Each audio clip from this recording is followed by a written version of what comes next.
guys. Good thing the other guy told us to do that. Another cool thing is that a full set of the same armor gives you bonus armor points.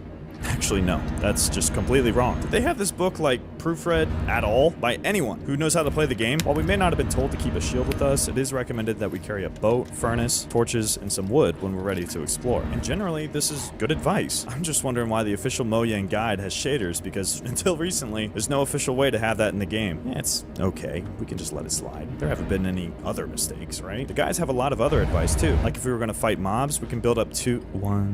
Yeah, that's definitely two blocks high when we're in danger. Oh god! Or even build panic shelters out of dirt. Thankfully, the mobs are courteous and give us some time to set up. No fucking way. Do my eyes deceive me? The almighty doorstep. You know, this is actually working. Oh, now here's the real test. Oh, fuck. Alright, it's time to go underground. We need to start mining and preparing for the nether. Mojang recommends we bring a sword, bow, pickaxe, water bucket, wood, food, and torches. Also, this hotbar has 10 slots. What is that torch texture? Now, when it comes to mining, Mojang actually has some pretty good advice, such as putting torches on the right-hand side of the wall so it's easier to find your way back out, branch mining to be more efficient, and even using subtitles to determine where noises are coming from. But in terms of what we need for the nether, Mojang is kind of giving us mixed signals. I mean, take armor, for example. What armor do they recommend? We got just a diamond helmet and diamond swords, completely naked with diamond swords, or just a golden chest plate? Yeah, let's just go with gold. You'll see why later. Putting torches only on the right-hand side of the wall is actually pretty handy, as long as you don't walk into a room that's a giant circle. Hey, we got some diamonds. Oh, nice. More diamonds. Oh yeah, we can make the compass that Mojang wanted us to make. Wow. Now I know where world spawn is. Too bad our house isn't anywhere near there. Oh, nice. It's one of those... Would you guys just leave me alone? All I need is gold. Nobody wants gold. Alright, let's get that cooking. Alright, now it's time to build a nether portal, which means we need obsidian. Unfortunately for us, the guide actually says we can create obsidian by having lava flow into a water source block. Alright, so water goes here, break this block, lava flows, and we create our obsidian. Who wrote this book? There's our gold armor. We are ready for the nether. Alright, I don't want to start a fight in the comments, but do you build your nether portal with 10 or 14 blocks? Because personally, I build mine with 50. Where are you going? Come on, it wasn't that bad. Let's just go to the nether. Once in the nether, we need to find a fortress. Oh, there's a bastion. Okay, I really want to loot this, but honestly, the piglin brutes will probably kill me. Fortunately, the guide recommends that we summon the wither to fight these things. So, I won't be looting this anytime soon. Hey, there's a fortress. And just like last time, Mojang recommends we use snowballs against blazes, even going as far as to say that snow golems will damage them. Alright, I gotta be quick. Let's get this wall up. And now, our secret weapon. We're gonna have a little militia. Gentlemen, I require your assist. New plan. We will be using what's left of our fallen comrades to defeat blazes. I'm gonna pelt them with snowballs. Ah! Oh, shit. Ah, that was close. That's ball 2, man. Give me another one. Oh, what the fuck? No. Oh, shit. Oh, my God. No. God, no. That was a lot of knockback. Jesus Christ. Oh my god, I forgot ender pearls. Alright, let's make this quick. I forgot the guide said we could try and trade with piglins to get some ender pearls as well. Yeah, utter garbage. Dude, you're making me dizzy. Oh fuck. Oh, fuck, fuck, fuck. No. Oh my god. No. No, no, no, no. Holy shit. Okay, we got 16. Get me out of this place. Alright, it's time to prepare for the end. One of the guides shows the player in full enchanted gold armor. And lucky for us, we already have gold armor. And another guide, Mojang recommends a full set of diamond or netherite armor, a netherite sword, trident, diamond pickaxe, bow and arrows, ladders, ender pearls, potion of healing, totem of undying. This is their ideal loadout? And there's no water bucket? Yeah, I'm not doing any of that. Enchanted gold armor it is. And with that, we're ready for the end. Alright, to the stronghold.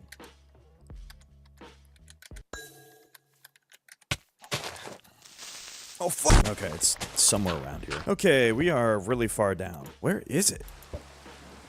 I'm so confused. I'm hearing lava. Are we close to the portal room? Oh, there we go. Oh, no, that's a cave. What is going on? This is going to be our 3rd time trying to find our way in. And I normally get it in on the first try. Alright, we have arrived. Oh, fuck off. You bitch. The guide never told me to bring a bed. I have to do this all in one go. Oh...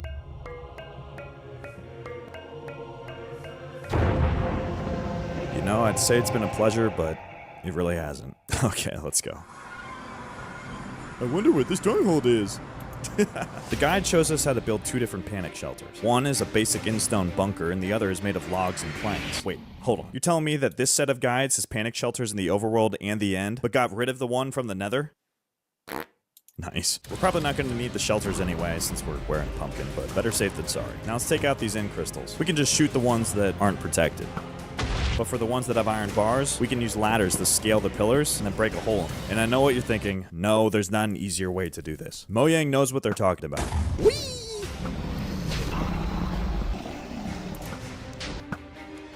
If we get flung into the air, the guides say we can use a water bucket to save ourselves from the fall damage.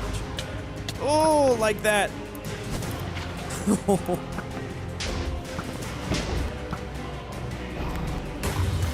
watch out, watch out.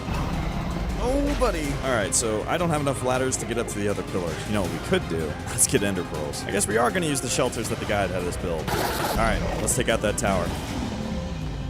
Oh, I don't think that's far enough. Oh! Oh god, where are we? Oh my god. That was close. And I'm out of arrows. I'm just running out of everything. This is always so scary. Oh! Okay, we're good. We're good. That should be all the towers. It's time to take out this dragon. Oh, you missed me. Missed me again. Alright, here it comes. Make sure to aim for its head. Ooh, the sword's better than the axe. Ooh. I would much rather be using an axe. Alright, good hits, good hits. Okay, this noodle ain't doing shit. There we go. Yes! Oh, we did it. Well, that's not it. Hold on. There's more. Now that we've defeated the Ender Dragon, it's time to take on some late game challenges like thunderstorms or swimming underwater. Now it's even easier to sell for free on eBay. I was thinking, maybe I should sell that juicer we've used a grand total of once. Or the shirt I've been saying I'll wear for the last 2 years, but never have. Or that tiger cushion the dog barks at every time he's in the lounge. Oh, is that it again? No, Bertie! With new AI listing features and simple delivery, it's now even easier to sell for free on eBay. Download the app now. eBay. Things people love. T's and C's apply. Excludes vehicles.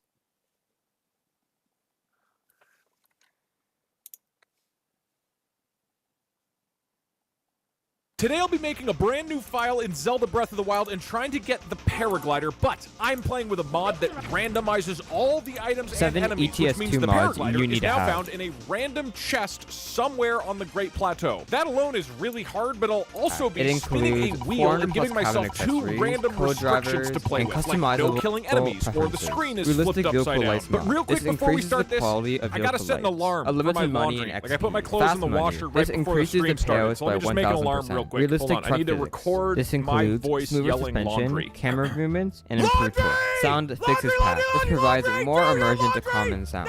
And finally, realistic range. Today I'll be attempting my hardest Zelda challenge yet using Lycan Teru's randomizer mod, which fires off random effects and enemies the entire time you play. It'll warp you around, it'll set you on fire, it is outrageously difficult, and my goal is to beat 9 randomly generated tasks in the open world all in a single life. If I die during this challenge, this video ends. Now, beating all 9 goals will probably take a few hours, so I let Twitch chat bet on how long I would actually survive. Most people bet under 20 minutes, which is insane. That would be pathetic even for me, so I have to play the best goddamn Zelda of my life. Let's start this off by having the mod choose my 9 random goals. He's stalling. You know what? Just because you said he's stalling, we're getting into it. I won't let you sit here and slander me. Go! I'm not stalling! I'm perfectly happy to end the stream. I'm not stalling. Okay, so it's gonna generate 9 random goals, and I'm gonna try to complete as many of them as I can. Okay, let me write down... I'm gonna stall. Let me write down the goals so people can see them. I'm gonna really take my time. I'm gonna read them over a few times, make sure there's no typos. We don't wanna rush into this, chat. After a few minutes with the mod, we've generated my 9 random goals, which are to collect a variety of food and plants, plus to take a picture of a flower and kill an Igniotalus, which normally are not super hard, but with this mod, it is extremely deadly. Now we begin. Here we go. I'm gonna go to the bathroom.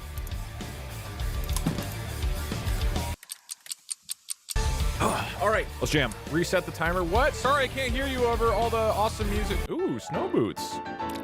Look, I'm not stalling.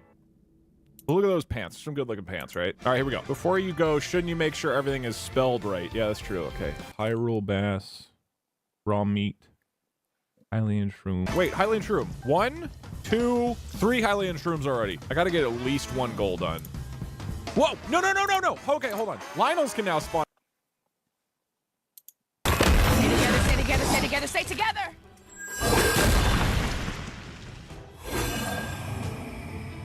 Don't move. You're safe now. I got him!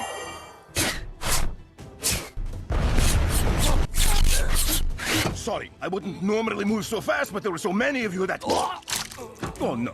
It starts with one of you, then... Oh, sorry.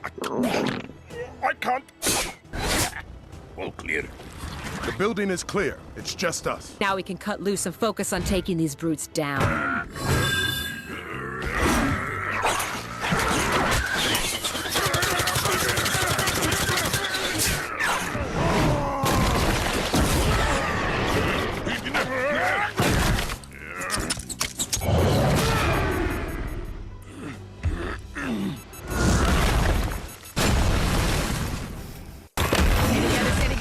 Stay together! In 2017,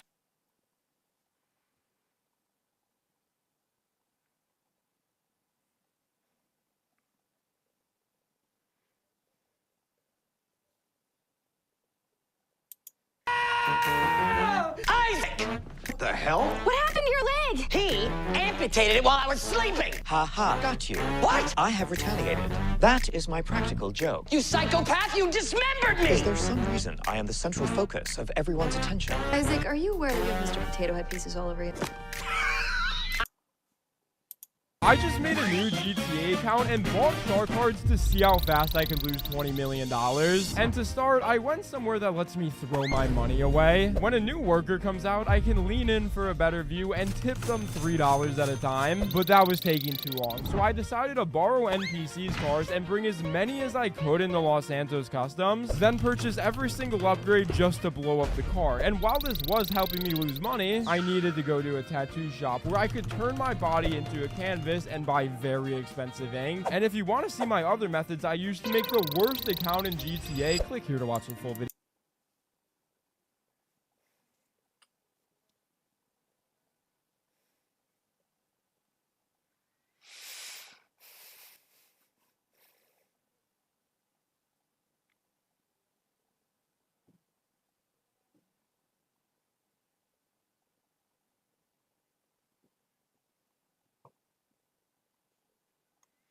Up is the growing offline feature. Go over the next.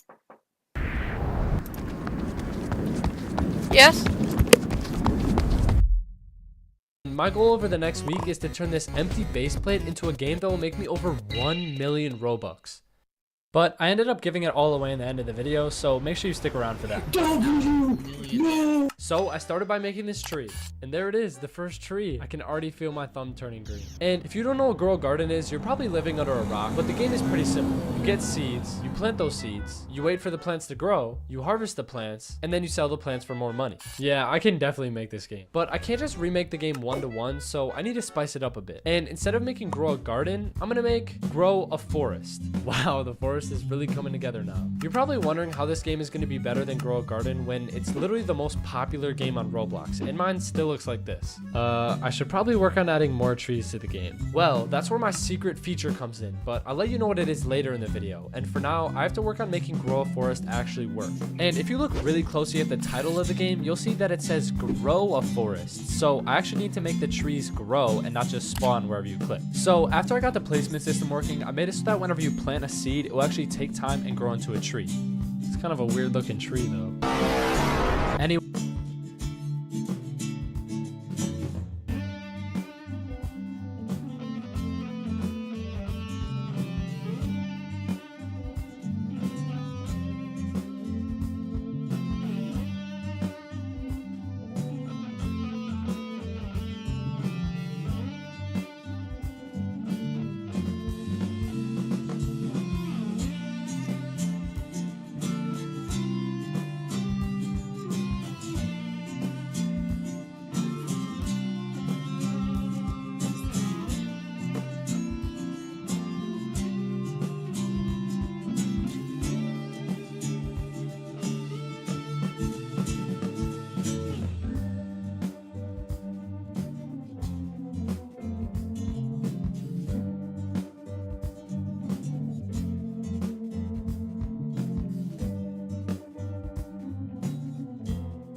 Anyway, I did this by having different stages of the tree's growth, and after a certain amount of time, the tree will go to the next stage by deleting the current stage and then just replacing it with the next one. I know, pretty genius, but what can I say? Then I also added in the map, which I obviously didn't make because I can't build, but at least now the map isn't just an empty base plate. Now we have sheds, trees, plots, and here's the stands where you sell your fruit. It's already looking so much better than growth. So I made it so that whenever your tree fully grows, it will start spawning fruit that you can collect, which brings me to my first huge improvement in this game from Grow a Garden. Instead of harvesting plants after they grow like a carrot, you're gonna plant trees and then harvest the fruit instead. What?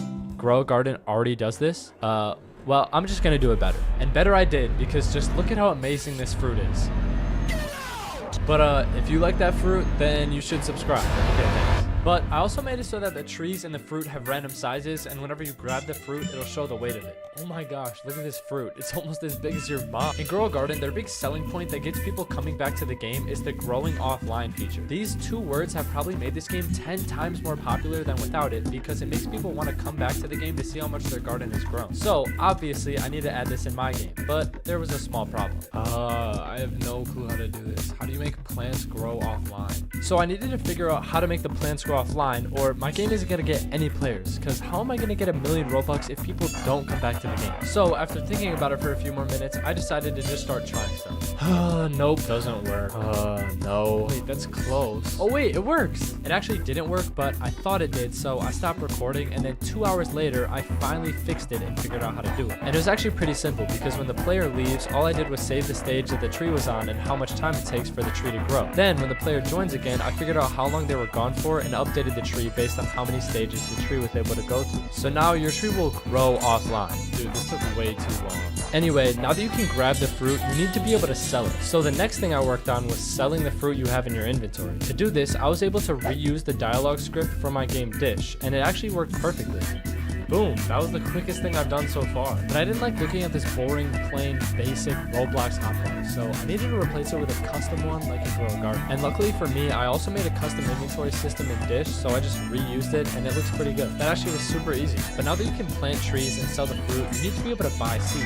And Grow a Garden actually does this in a really smart way to keep players playing. In Grow a Garden, there's only a certain amount of stock for each seed, and they restock every 5 minutes. So whenever you're playing the game and you want a certain seed but it's out of stock, you might wait that extra few minutes or seconds to see if you're gonna get it. This has definitely increased playtime on this game, so obviously I need to remake it in mine. And for something so simple, you think it would be super easy to make. But of course, it took me a ton of tries. Dude, it's not restocking. Oh my gosh. But don't worry, I eventually got it. Yes, let's go, it actually restocked. To be able to randomly stock each item, I used 2 variables for each seed. Variable 1 was the percentage chance that each item was gonna be stocked, and variable 2 was the max amount of seeds that can be stocked. So, say seed 1 has a 50% chance of being stocked, and the max amount of seeds is 20. Then seed 1 is likely to have 10 seeds when restocked, because 50% of 20 is 20. This way, I can make more rare or common seeds if I want to. Okay, we got a shop, and after finishing the shop, I decided to add in the rest of the UI. So, I started by making the top teleporting buttons work so you can quickly go from your beautiful forest to the gorgeous shop. And then I added some buttons on the side where you can open a store, upgrades, and invite your friends. And I think the game is looking a lot better now. This also brings me to my secret feature I mentioned before, upgrades. Oh yeah, this is gonna be crazy. Specifically, the auto collect and growth speed upgrades are gonna make the game more unique. Since in Grow a Garden, you have to manually grab all your plants, but in this game, you're gonna be able to AFK and collect everything. What I didn't know at the time was that this is gonna cause some of the worst bugs that literally broke the game. But anyway, speaking of upgrades, we finally got some new trees besides whatever this creation is that I made. Yeah, this tree definitely needs to go. But we have all these new trees. Look at the stages. Whoa, this is actually super cool. I think my favorite is the palm tree though. This one looks super cool. But now we have all of these trees, so it's gonna be so much better. But after getting all the trees working in game, this is what the apple tree looks like whenever it's growing. Yeah, that's so much better. Now, the game is finally getting close to being finished. So the next thing I did was work on the shovel. And in Grow a Garden, the shovel's used to destroy plants, but in Grow a Forest, it's used for the same thing. Yeah, it's not any different. Anyway, now it's time for the thing that will actually make me the 1,000,000 Robux. The game passes. Tell them to bring me my money. Yeah. Now that we have the UI, adding the game passes wasn't too difficult, but I started by adding the Forever Pack, and this is pretty much just a randomized daily reward, so it just keeps giving you new items every day. Then I added an exotic seed pack, which gives you a golden tree of whatever you spin. And this has no downside because who doesn't love gambling? But whatever seed you get will eventually turn into a golden tree and you'll get golden fruit from it. Okay, this one is definitely my favorite. It looks so cool. After that, I made it so you can steal other people's fruit, and I added a few more game passes, but that should be enough to get us to 1 million Robux. Now that the game is almost done, I started to finish everything, and first I added some leaderboards in the back of the map, and actually Grow a Garden doesn't have any leaderboards, so that's just another reason why Grow a Forest is better. Then I also added in water buckets that'll make the trees grow quicker whenever you use it on them, and now the game is pretty much done. So I saved the progress and published the game. And then, immediately, there was a huge bug in the game that would pretty much make it impossible to play. This was caused by the auto-collect and growth speed upgrades, since when you upgraded both fully, you started getting thousands of fruit a second, which would cause so much lag that the servers would literally crash. So I had to remove the auto-collect, but I'm trying to fix it right now, and it should be back soon. Anyway, now that the game is live, we need to get some players into the game, so I chose to buy some ads on Roblox. However, I've never sponsored a game before, except for one time. So this might fail and I'll lose a ton of money, but right now I just purchased 100,000 Robux worth of ads, so let's see what happens.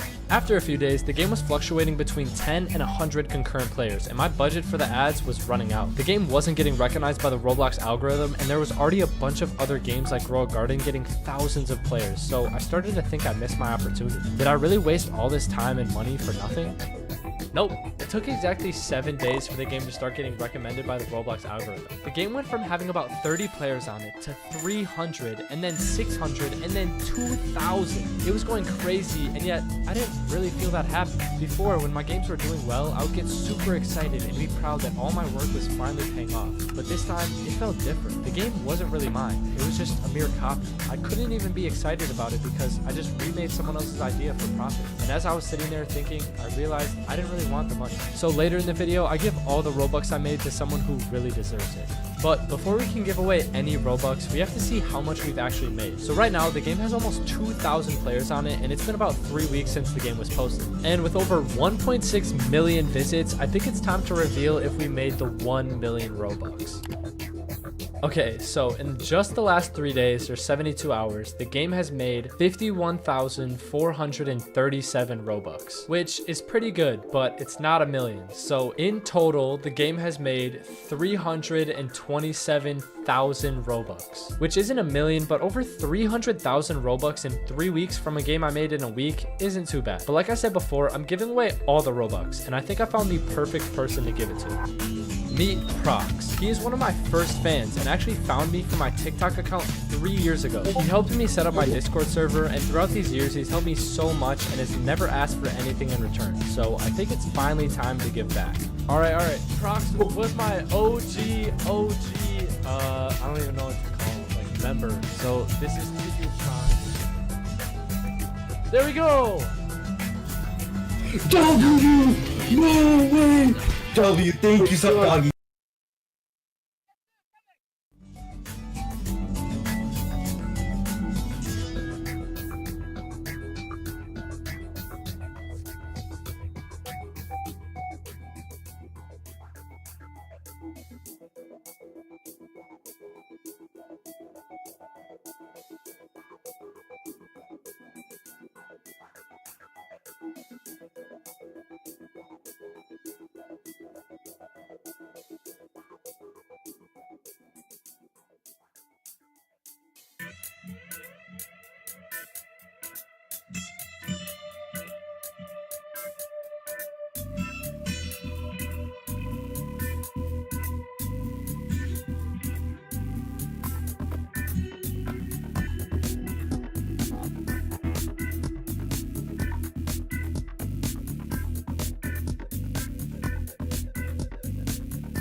you.